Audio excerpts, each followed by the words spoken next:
இன்று மாசி மகம். மாசி மாதம் மகம் நட்சத்திரம். மாசி மகம் சிறப்புகள்.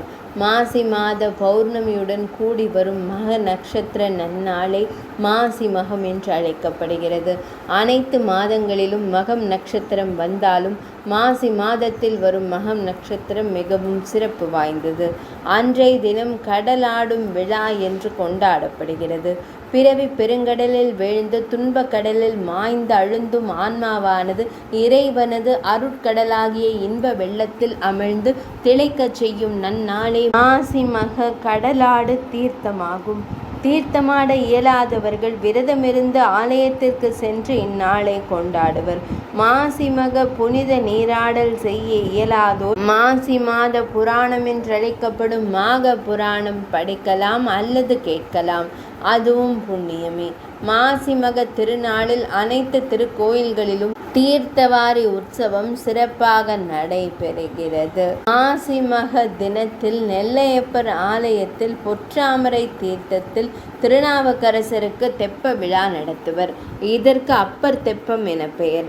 சிவபெருமான் வருணனுக்கு சாப விமோச்சனம் அளித்ததும் இந்நாளில்தான்.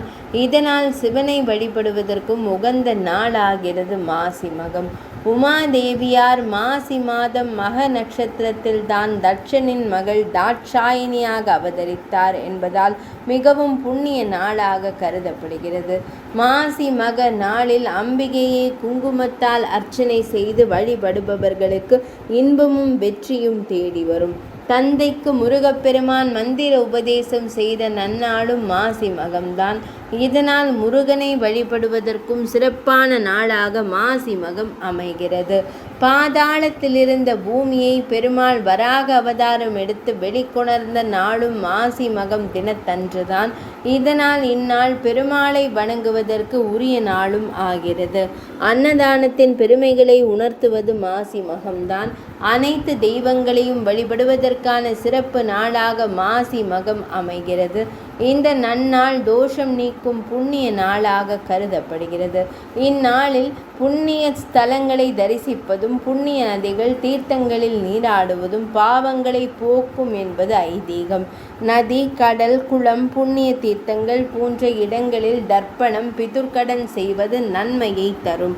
மாசி மாதம் முழுவதுமே மாக ஸ்நானம் என்று தினமும் நதிகளில் நீராடி பிராமணர்களுக்கு கம்பளி, சந்தனக்கட்டை, பசு முதலான தானங்கள் செய்வது மிகுந்த புண்ணியமாக கருதப்படுகிறது. 12 ஆண்டிற்கு ஒருமுறை வரும் மகாமகம் கும்பகோணத்திலும் பிரயாகை, ஹரித்வார் முதலான இடங்களிலும் பிரசித்தமானது. அன்று ஸ்நானம் தானம் விசேஷமானது. மாசி மகம் 3 முறைப்படி விரதமிருந்து வாழ்வில் சகல சௌபாக்கியங்களும் பெறுவோம். மாசி மக வழிபாடு உங்கள் மகிழ்ச்சியை நிரந்தரமாக்கும். மாசி மக வழிபாட்டு தகவல்கள் இனிதே நிறைவடைந்தன.